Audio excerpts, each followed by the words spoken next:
من يهده الله فلا مضل له ومن يضلله فلا هادي له ونشهد أن لا إله إلا الله وحده لا شريك له ونشهد أن سيدنا وسندنا وحبيبنا وشفيعنا وكريمنا وإمامنا وطبيبنا ومرشدنا ومولانا محمد صلى الله تبارك وتعالى عليه وعلى آله وأصحابه وأزواجه وذرياته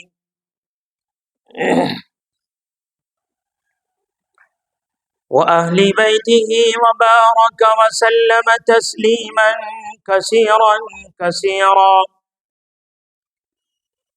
أما بعد فأعوذ بالله من الشيطان الرجيم. بسم الله الرحمن الرحيم.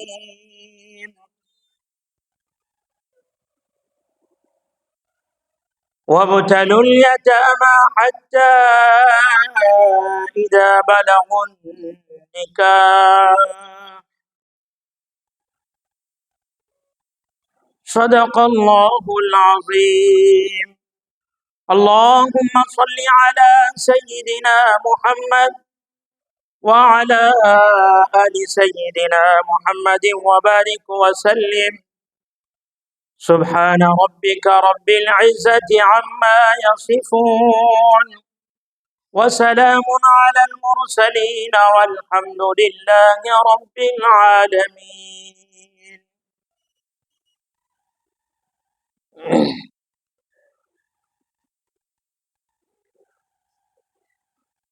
حضرات سامعین مکرم، پیارے بزرگوں، بھائیوں، نوجوان ساتھیوں،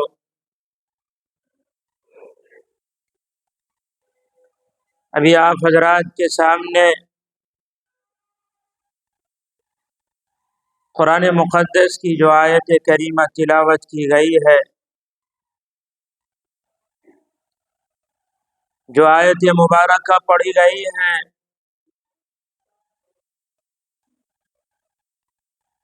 اس آیت کی روشنی میں مسلسل برابر گفتگو بات چیت چل رہی ہے۔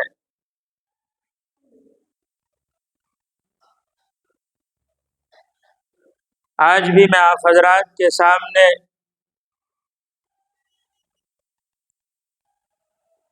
نکاح کے موضوع پر، نکاح کو کیسے آسان بنایا جائے، اسی تعلق سے کچھ باتیں آپ حضرات کی خدمت میں پیش کرنے جا رہا ہوں۔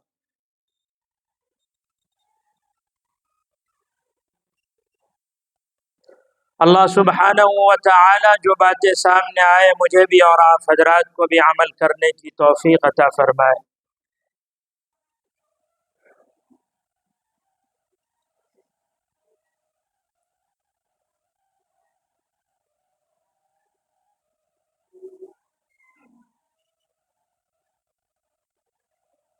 نکاح اللہ کے پیارے حبیب صلی اللہ علیہ وسلم کی ایک مبارک سنت ہے، عظیم ترین عبادت ہے۔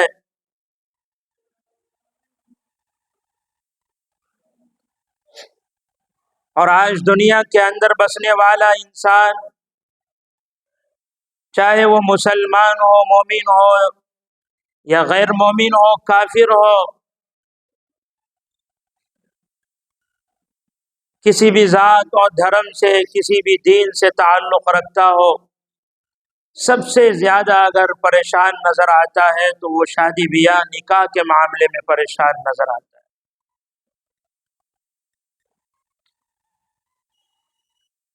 گزشتہ پچھلا جمعہ آپ حضرات کے سامنے میں نے حضرت فاطمہ رضی اللہ تعالی عنہا کا ایک واقعہ سنایا تھا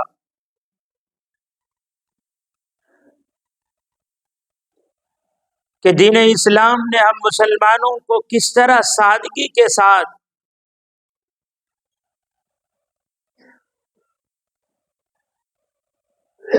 اور کس قدر سادہ طریقے سے نکاح شادی بیاہ کے عمل کو بتلایا ہے، اور آقا نامدار سرکار دو عالم صلی اللہ علیہ وسلم نے اس پر عمل کر کے دکھایا، حضرت صحابہ کرام نے عمل کر کے دکھایا، صحابیات نے عمل کر کے دکھایا، اور اس زمانے کے بزرگان دین اولیاء عظام نے، ہمارے بڑوں نے اس پر عمل کر کے دکھایا۔ مگر افسوس اس بات پر ہے کہ آج ہم مسلمانوں نے اس آسان سے عمل کو بہت مشکل بنا دیا ہے۔ دنیاوی غرض و اغراض کے ذریعے، دنیاوی رسم و رواج کے ذریعے ہم مسلمانوں نے اس آسان سے عمل کو، سنت کو، عبادت کو بہت مشکل کن امر بنا دیا ہے۔ بہرکیف وقت اتنا نہیں ہے۔ جو بات میں آج آپ حضرات کی خدمت میں پیش کرنا چاہتا ہوں وہ بات یہ ہے کہ وہ مسلمان ہمارے، وہ بھائی جو بچیوں کے بالغ ہو جانے کے بعد بھی، بچوں کے بالغ ہو جانے کے بعد بھی بلا وجہ نکاح شادی بیاہ کے معاملے میں تاخیر کرتے ہیں،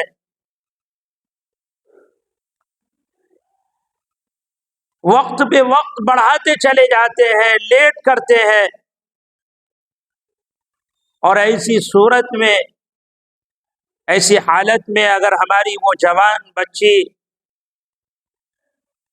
یا ہمارا وہ نوجوان لڑکا خدا نہ خواستہ کسی سے ناجائز تعلقات کر بیٹھتا ہے،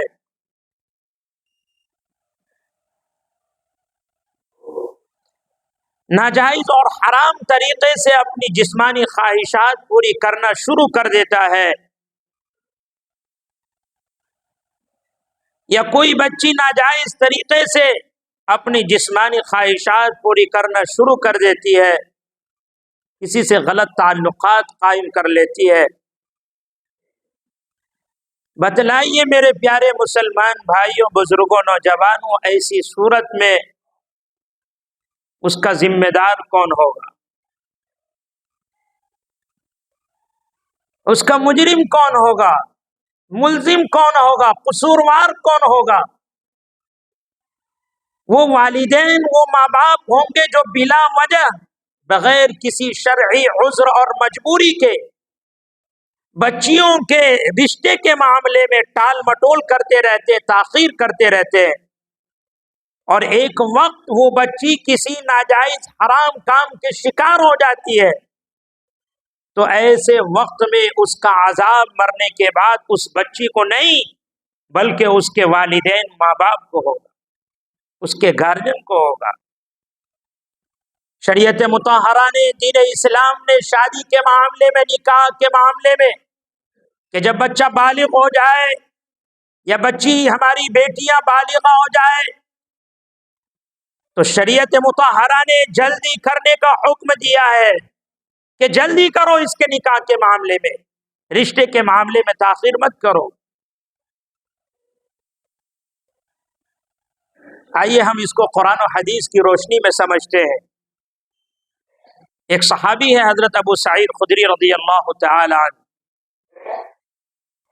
اور اسی طریقے سے ایک اور صحابی حضرت ابن عباس رضی اللہ تعالی عنہ، یہ دونوں حضرات روایت کرتے ہیں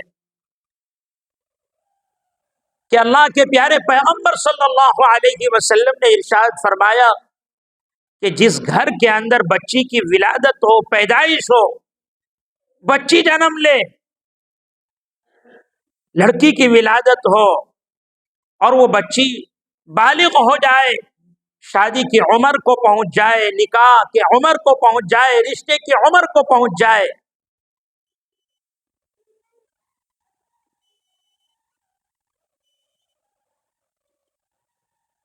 اور اس کے باوجود اس کے والدین، ماں باپ اس کا کہیں رشتہ نہ کرے، اس کا نکاح نہ کرے۔ ایسی صورت میں اگر وہ بچی کوئی غلط قدم اٹھا لیتی ہے، یعنی کسی سے ناجائز تعلقات قائم کر لیتی ہے، حرام طریقے سے، ناجائز طریقے سے اپنی جسمانی خواہشات پوری کرنا شروع کر دیتی ہے، تو میرے بھائی، اللہ کے پیارے نبی صلی اللہ علیہ وسلم نے فرمایا کہ مرنے کے بعد اس بچی کا عذاب اس بچی کو نہیں بلکہ اس کے والدین ماں باپ کو دیا جائے گا، اس کی سزا اس کے والدین ماں باپ کو دیا جائے گا۔ چنانچہ حدیث پاک کے الفاظ ہے کہ گھر میں بچی کی ولادت ہو، پیدائش ہو، ماں باپ والدین کی ذمہ داری بنتی ہے کہ اس کا بہتر سے بہتر اسلامی نام رکھے، ایک بہتر سے بہتر، عمدہ سے عمدہ اسلامی نام رکھا جائے۔ ہمارے نبی کی 4 صاحبزادیاں تھی، بیٹیاں تھی، زینب، فاطمہ، رقیہ، ام کلثوم۔ پیارے نبی کی 11 بیویاں تھی، ازواج مطہرات تھی۔ میرے بھائی، آج یہ نام کوئی رکھنا ہی نہیں چاہتا ہے۔ اگر کوئی ہم سے پوچھتا ہے کہ گھر میں بچی کی ولادت ہوئی ہے، پیدائش ہوئی ہے، امام صاحب کوئی اچھا بڑھیا نام بتا دیجئے، ہم بتاتے ہیں زینب رکھ لو، فاطمہ رکھ لو، ام کلثوم رکھ لو، رقیہ رکھ لو، عائشہ رکھ لو، ام سلمہ رکھ لو، خدیجہ رکھ لو، صفیہ رکھ لو۔ نہیں، یہ تو پرانے نام ہیں امام صاحب، یہ کون سے نام آپ بتا رہے ہیں؟ یہ تو بہت پرانے ہو چکے ہیں، کوئی نام نیا بتائیے اس ماڈرن زمانے کا۔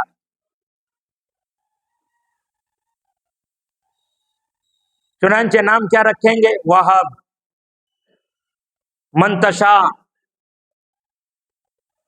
اور اس کے علاوہ نہ جانے کیسے کیسے نام رکھتے ہیں بچیوں کے، اللہ اکبر کبیرہ۔ ان ناموں کے معنی بھی، ترجمے بھی، میننگ بھی بہت غلط ہے۔ وہاب کے معنی جانتے ہیں؟ تبت کے معنی جانتے ہیں؟ ہلاک و بربادی کے۔ میرے بھائی، حدیث پاک کے اندر آتا ہے، اللہ کے پیارے نبی صلی اللہ علیہ وسلم نے ارشاد فرمایا کہ بچوں اور بچیوں کے ایسے نام رکھے جائے کہ جس کا معنی اچھا ہو، جس کا ترجمہ اچھا ہو، کیونکہ نام کا اثر بچے کے اوپر پڑتا ہے، بچیوں کے اوپر پڑتا ہے، اس لیے اچھے نام رکھنے چاہیے۔ بہرکیف یہ الگ موضوع ہے، یہ الگ ٹاپک ہے۔ اللہ کے پیارے نبی صلی اللہ علیہ وسلم نے فرمایا کہ جب گھر میں بچی پیدا ہو تو ماں باپ، والدین کی ذمہ داری بنتی ہے کہ اس کا بہتر سے بہتر اسلامی نام رکھا جائے، اور جب تھوڑی اور بڑی ہو جائے تو اس کے بعد اس کی بہتر تعلیم کا انتظام کیا جائے، اس کی بہتر تربیت کا انتظام کیا جائے، بچوں اور بچیوں کو بہتر سے بہتر تربیت دی جائے، دینی اور دنیاوی دونوں علوم دیا جائے، تاکہ سماج اور معاشرے کے اندر ایک اچھا، ایک مہذب قسم کا، ایک شریف قسم کا، ایک اخلاق مند انسان بن کر اپنی زندگی گزارے۔ بڑا ہو جانے کے بعد جائز اور ناجائز، صحیح اور غلط، ان تمام چیزوں میں فرق کر کے، امتیاز کر کے اپنی زندگی گزار سکے، بڑوں کا احترام کر سکے، چھوٹوں پر شفقت کر سکے۔ تعلیم اور تربیت بہت ضروری ہے۔ آج ہم اپنے بچوں کو تعلیم نہیں دیتے، نہ تربیت سکھاتے۔ یہی وجہ ہے کہ ہمارے بچے جب بڑے ہو جاتے ہیں اور بڑے ہو جانے کے بعد ماں باپ والدین کو بات بات پر جھڑکتے ہیں، آنکھیں دکھاتے ہیں، زبان درازیاں کرتے ہیں، تو پھر ماں باپ پریشان ہو جاتے ہیں۔ معمولی باتوں پر، چھوٹی چھوٹی باتوں پر والدین ماں باپ کی نافرمانی کرنے لگتے ہیں، تو والدین پریشان ہو جاتے ہیں، اول ہو جاتے ہیں۔ اب کرے تو کیا کرے؟ ارے بھائی، شروع میں آپ نے تو اس کی تربیت ہی نہیں کی، آپ نے اس کے بہتر تعلیم کا، تربیت کا انتظام نہیں کیا، اسے قرآنی تعلیم نہیں دیا، اسلامی تعلیم نہیں دیا۔ اگر آپ اس کی اچھی تربیت کیے ہوتے، اسے بہتر سے بہتر تعلیم دیے ہوتے، تو وہ بڑا ہو کر آپ کی عزت کرتا، آپ کا ادب و احترام کرتا، مگر آپ نے تعلیم ہی نہیں دیا شروع میں، چونکہ اس کی تربیت ہی نہیں کی، تو بڑا ہو کر وہ آپ کی کیسے عزت کرے گا؟ اب رونا رونے سے کوئی فائدہ نہیں۔ پیر کر تیسری بات اللہ کے نبی صلی اللہ علیہ وسلم نے فرمایا کہ جب بچی بالغ ہو جائے اور اس کا مناسب ایک صحیح ڈھنگ کا درمیانی رشتہ آئے تو ماں باپ کی ذمہ داری بنتی ہے کہ فوراً اس کا رشتہ کر دے۔ چنانچہ ایک جگہ حدیث پاک کے اندر آتا ہے، آقا انعامدار سرکار دو عالم صلی اللہ علیہ وسلم نے فرمایا کہ اگر تمہارے گھر میں کوئی ایسا شخص رشتہ لے کر آئے کہ تم اس کے اخلاق سے، اس کی دینداری سے واقف ہو، تم جانتے ہو کہ یہ بہت اچھے اخلاق کا آدمی ہے، یہ دیندار قسم کا آدمی ہے، یہ باشرع ہے، دیندار ہے، نمازی ہے، صوم و صلاۃ کا پابند ہے، اور وہ اپنے بچے کا رشتہ لے کر آیا ہے یا اپنی بچی کا رشتہ لے کر آیا ہے، آقا فرماتے ہیں فوراً وہ رشتہ کر دو۔ کیا فرمایا؟ فوراً وہ رشتہ کر دو۔ اور اگر تم نے ایسا نہیں کیا تو یاد رکھو اس رشتے کے ذریعے زمین پر فساد پھیلیں گے، فتنہ پھیلے گا، اس رشتے کے ذریعے فتنہ و فساد عام ہو جائے گا۔ کیا ایسا نہیں ہو رہا ہے؟ اچھے اچھے رشتے آتے ہیں، مناسب رشتے آتے ہیں، نہیں ہمیں تو ڈگری ہولڈر لڑکا چاہیے، ہمیں تو ایسی بچی چاہیے جو ڈگری ہولڈر ہو، نہیں ہم تو کوئی کاروبار بزنس والا یا کوئی دیندار جس کا ہاتھ پیر مضبوط ہو، گھریلو خرچہ، اخراجات، بال بچوں کے خرچ برداشت کر سکتا ہو، وہ رشتے ہمیں پسند نہیں، وہ رشتے ہمیں نہیں چاہیے، ہمیں تو خوب اعلیٰ کوالٹی کا اونچی فیملی والا رشتہ چاہیے۔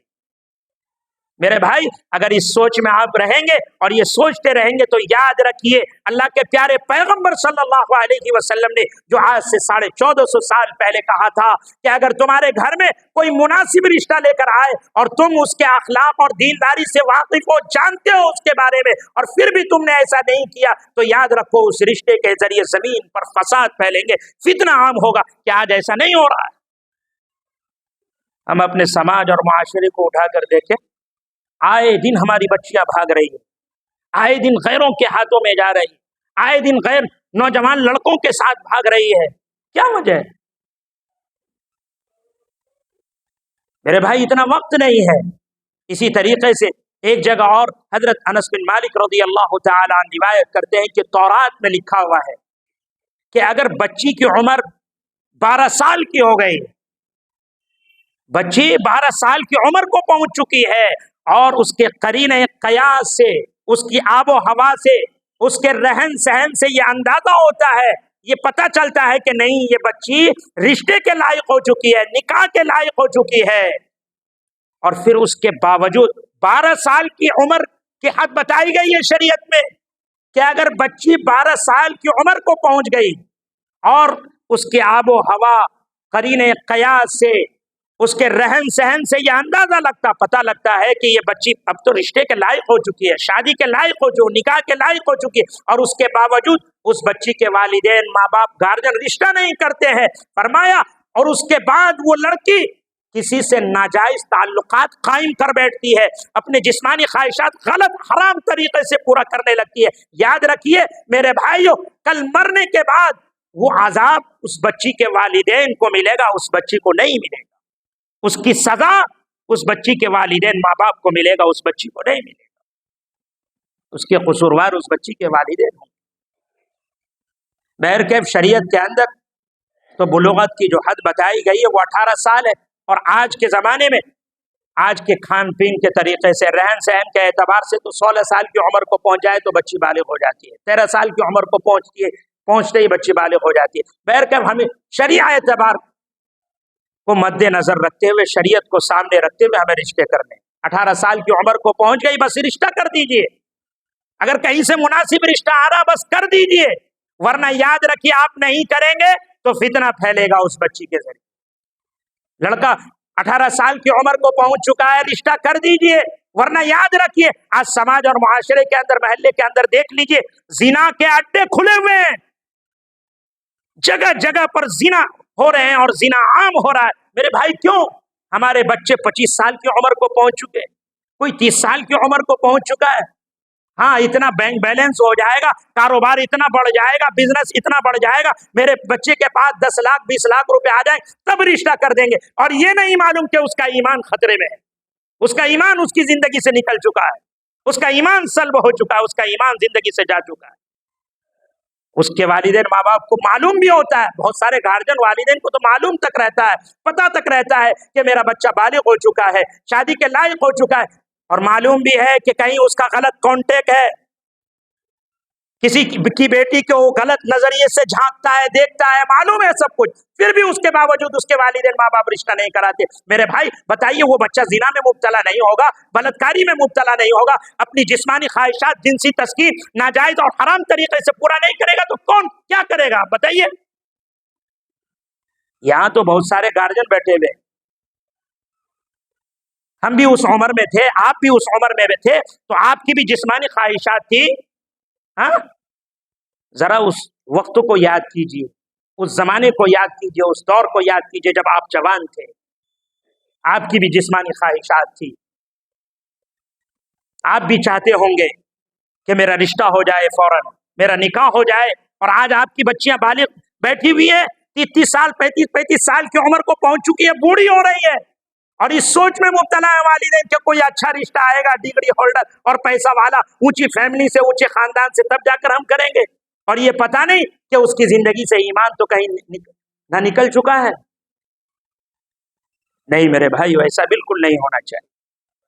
آج رشتوں کے معاملے میں، شادی بیاہ کے معاملے میں تاخیر کرنے کی وجہ سے کتنے نقصانات ہو رہے ہیں، اللہ اکبر کبیرہ۔ وہ بات کہتے ہوئے بڑی شرم آتی ہے، اچھا نہیں لگتا ہے۔ ہماری کتنی ایسی بچیاں ہیں جو 30 سال 35 سال کی عمر کو پہنچ چکی ہے، اور ان کے رشتے آتے بعد میں پتہ چلا کہ وہ بچی پریگننسی کی حالت میں، حالت حمل میں، اس کا حمل گرایا جاتا ہے رشتے کی وجہ سے، اللہ اکبر کبیرہ، نعوذ باللہ۔ کیوں؟ اس لیے کہ اس کا کسی اور کے ساتھ ناجائز تعلقات پہلے سے قائم ہو چکا ہے، اور اس کے قصوروار مجرم کون؟ والدین، ماں باپ۔ میرے بھائی نہیں، اللہ کے پیارے پیغمبر صلی اللہ علیہ وسلم کا جو پیغام ہے، آپ کا جو سندیش ہے، آپ کا جو فرمان ہے، آپ نے جو نصیحت کی ہے کہ بچی بالغ ہو جائے، شادی کی عمر کو پہنچ جائے، کہیں سے مناسب دیندار رشتہ آئے، اور تم اس کے اخلاق سے، اس کی دینداری سے واقف ہو تو فوراً رشتہ کر دو۔ اگر ہم ایسا کر لیتے ہیں تو انشاءاللہ یہ فتنے نہیں ابھریں گے، یہ فساد نہیں پھیلے گا، کریں گے انشاءاللہ۔ بچیوں کے رشتے کے معاملے میں تاخیر نہیں کریں گے، لیٹ نہیں کریں گے، اچھا رشتہ آئے فوراً کر دینا ہے۔ ارے یہ جہیز اور یہ کیا تلک ہے جس کا لینا اور دینا دونوں حرام ہے شریعت کے اندر۔ میرے عزیز نوجوانوں کا بہت بڑا مجمع ہے، میں اپنے نوجوان بھائیوں سے مخاطب ہوں، نوجوانوں یاد رکھو، اسلام کے اندر، شریعت کے اندر جہیز کا لینا، تلک کا لینا، وہ جو نقد جو مانگ کی جاتی ہے، ڈیمانڈ کی جاتی ہے پیسوں کی، اس کا لینا اور دینا دونوں حرام ہے۔ کیا تم اس لائق نہیں ہو؟ اللہ تعالیٰ نے تمہیں 2 دست بازو دیے ہیں، 2 ہاتھ دیے ہیں، 2 پیر دیے ہیں، اتنا خوبصورت شریر دیا ہے، جسم دیا ہے، طاقت دیا ہے، صحت دی ہے، ہر اعتبار سے نوازا، دل و دماغ دیا ہے۔ 10 لاکھ 20 لاکھ 5 لاکھ روپے کا تم انتظام کر کے، کیا وہ جو جہیز کے سامان لڑکی والوں کے گھر سے آتے، کیا تم اس کا انتظام نہیں کر سکتے ہو؟ ہاں، لڑکی والوں کے گھر سے ڈنر سیٹ آئے گا تو اسی پلیٹ میں کھانا کھائیں گے، اس سے پہلے ہمارے گھر میں پلیٹ ہی نہیں تھا، فقیر بنے ہوئے تھے۔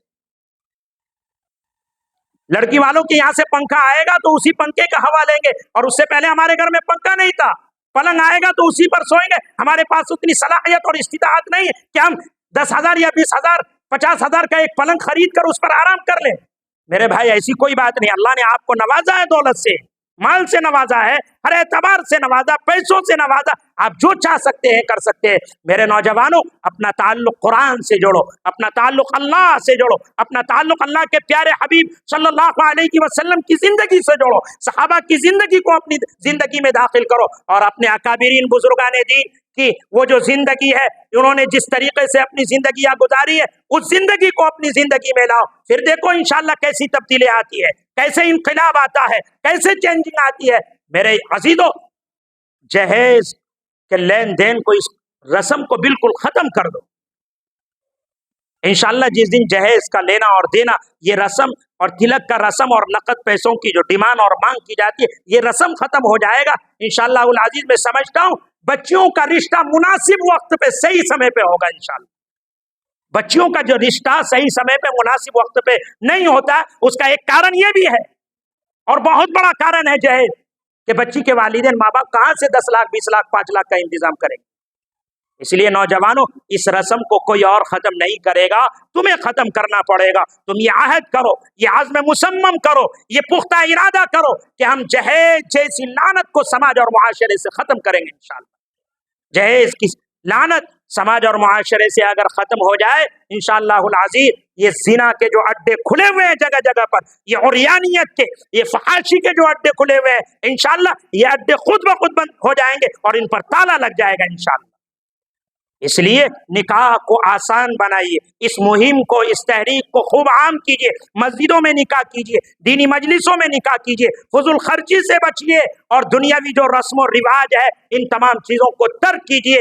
انشاءاللہ العزیز وہ وقت آئے گا، وہ دور آئے گا کہ نکاح اور شادی بیاہ اسی راستے پر چل پڑیں گے جو اللہ کے پیارے نبی صلی اللہ علیہ وسلم نے ہمیں راستہ بتلایا تھا۔ انشاءاللہ ہم عمل کریں گے تو خود بخود ہو جائے گا، اور عمل نہیں کریں گے تو کچھ نہیں ہوگا۔ یہ چیخنا، یہ چلانا، یہ اس طرح کی قیمتی باتیں اور یہ گفتگو ہوتی رہیں گی، اگر آپ نے عمل نہیں کیا تو کوئی فائدہ نہیں۔ عمل کی نیت سے آپ نے سنا ہے، کئی جمعہ مسلسل برابر میں نے اس موضوع پر بات چیت کی ہے۔ انشاءاللہ شروع سے لے کر اب تک جتنی بھی باتیں آئی ہیں ہم سب ان باتوں پر عمل کریں گے انشاءاللہ۔ کہیے آمین۔ اللہ کہنے سننے سے زیادہ عمل کرنے کی توفیق